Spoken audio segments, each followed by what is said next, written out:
नमस्कार, मी भारती पाटील. स्वागत आहे तुमचं आपल्या किचनमध्ये. आज मी बनवणार आहे संक्रांत स्पेशल तिळाची पोळी. एकदम साध्या आणि सोप्या पद्धतीने. तर त्यासाठी गॅसवरती कढई ठेवली आहे. शेंगदाणे घालायचे. शेंगदाणे हलके-हलके भाजून घ्यायचे म्हणजे हलके-हलके डाग पडेपर्यंत 2 मिनिटांमध्ये छान भाजले जातात. शेंगदाणे भाजून झाले, तीळ घालायचे. तर तीळ भाजताना गॅसची फ्लेम एकदम स्लो करायची आहे. कारण तीळ तड उडतात. 2 मिनिटं स्लो गॅसवरती तीळ चांगले भाजून घ्यायचे, खसखस घालायचे. तर 1 चमचा खसखस घातली आहे मी. खसखस घालायची आणि काढून घ्यायची तीळ. तीळ शेंगदाणे थंड होईपर्यंत आपण कणिक तयार करूया पोळीसाठी. तर मी फक्त गव्हाचं पीठ घेतलेलं आहे. मैदा किंवा बेसन काहीही घेतलेलं नाहीये. फक्त गव्हाच्या पिठाचीच मी पोळी करणार आहे. तर 1 वाटी गव्हाचं पीठ घेतले, पाव चमचा हळद घातली, 1 चमचा तेल घातलं. आता हे मिक्स करून घेऊ व्यवस्थित तेल आणि पीठ आणि नंतर थोडं-थोडं पाणी घालत त्याचा चांगला घट्टसर असा डो तयार करून घेऊ. डो घट्ट तयार करायचा आहे कारण कारण तीळ शेंगदाण्याचं जे सारण तयार होतं ते अगदी घट्टसर होतं, फार पातळ नाही होत. त्यामुळे कणिक सुद्धा त्या हिशोबानेच घट्ट तयार करून घ्यायची. दोन्ही अगदी समान झालं पाहिजे म्हणजे तेल पोळी छान होते. लाटता छान येते आणि पुरण सुद्धा अगदी काठापर्यंत जातं.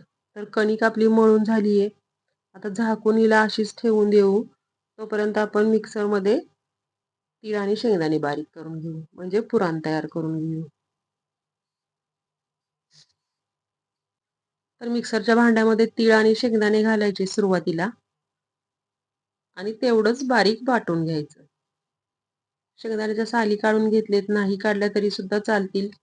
त्याच्यामध्ये सुद्धा पाव चमचा हळद घालायची. हळद घातल्यामुळे रंग छान येतो आणि असं बारीकसर वाटून घ्यायचं एकदम बारीक. आता हे सगळं व्यवस्थित मोकळं करून घेऊया आणि याच्यामध्ये गूळ घालूया. खूप चिकट होतं हे. तर आता 1 वाटी तीळ घेतले होते, अर्धी वाटी शेंगदाणे घेतले होते. तर त्यासाठी मी ही एक छोटी वाटी गूळ घेतलाय. म्हणजे त्याच्या अर्धा गूळ घेतलाय. तर गूळ घातल्यानंतर सुद्धा हे खूप छान असं बारीक झाले बघा. आता याला एका बाउलमध्ये काढूया. थोडीशी वेलची घालूया आणि हे चांगलं मिक्स करून घेऊया म्हणजे एकसंग करून घेऊया. आता या बाउलमध्ये हे व्यवस्थित करता येत नाहीये. आता याला एका मी ताटामध्ये घेते. ताटामध्ये घ्यायचं आणि व्यवस्थित हे मळून घ्यायचं. खूप छान आणि मऊ असं तयार झालंय पुरण.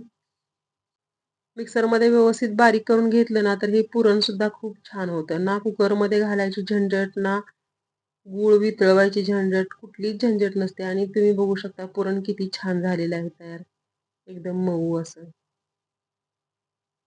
तर आता आपण कणिक भिजली आहे छान. जवळ-जवळ 20 मिनिटं झाली.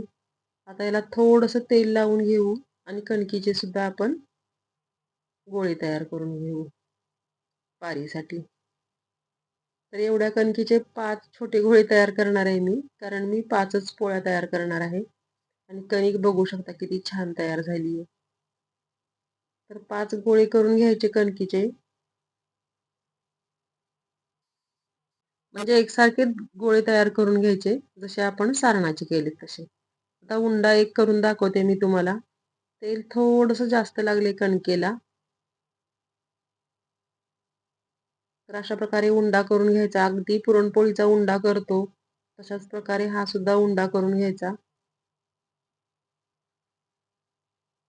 छान पोळी लाटता येते आणि हे जर सारण आणि कणिक जर व्यवस्थित प्रमाणात त्यांचा घट्टसरपणा असेल, तर पोळी सुद्धा खूप छान लाटता येते.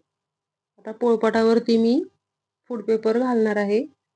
म्हणजे फूड पेपर ठेवणार आहे आणि त्याच्यावरती पोळी लाटणार आहे. फूड पेपरवरती पोळी लाटल्याने ना, पोळी खाली चिटकत नाही किंवा फाटत नाही. कितीही पातळ पोळी केली तरी पोळी चिकटली जात नाही. आणि अशा प्रकारे पोळी लाटून घ्यायची छान अशी. तर हिच्यामध्ये सारण थोडंसं जास्त झाले पोळीमध्ये ह्या. तुम्ही बघू शकता आणि सारण सुद्धा अगदी काठापर्यंत गेले आपलं. आणि अगदी साध्या सोप्या पद्धतीने आपण पुरण तयार केलेलं आहे. म्हणजे सारण तयार केलेलं आहे तिळाचं. तर आता सगळ्या पोळ्या लाटून घेणार आहे मी. अगदी आपल्या पोळीसारख्या जरी पोळ्या नाही फुगल्या तरी सुद्धा पदर छान सुटतात पोळीला आणि पोळी खूप छान अशी तयार होते. आता ही दुसरी पोळी. तर तुम्ही बघू शकता दोन्ही पोळ्यांमध्ये पूर्ण अगदी काठापर्यंत गेलेला आहे आणि अशा प्रकारे आपल्या 5 पोळ्या तयार झालेल्या आहेत. तर तुम्ही बघू शकता पोळ्या खूप छान तयार होतात. पण अगदी व्यवस्थितपणे पुरण जर आपण करून घेतलं तर. जर मोठे कण राहिले पुरणामध्ये, पोळी लाटताना फाटते आणि फुगत.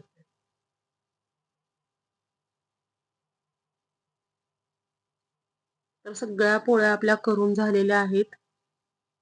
तुम्ही बघू शकता किती छान पोळी तयार झाली आहे. रेसिपी आवडली तर करून बघा. चॅनेलला सबस्क्राईब करा, लाईक, शेअर आणि कमेंट करा. आणि बघा पोळीचा पुरण म्हणजे सारण जे आहे तिळाचं ते अगदी काठापर्यंत गेलेलं आहे आणि किती छान पदर सुटलाय बघा. आणि अशाच आपल्या सगळ्या पोळ्या फुगलेल्या आहेत आणि पदर सुटलेले आहेत. रेसिपी आवडली तर करून बघा. आणि खूप छान अशी मऊ तयार होते पोळी. मला मऊ पोळी खूप आवडते.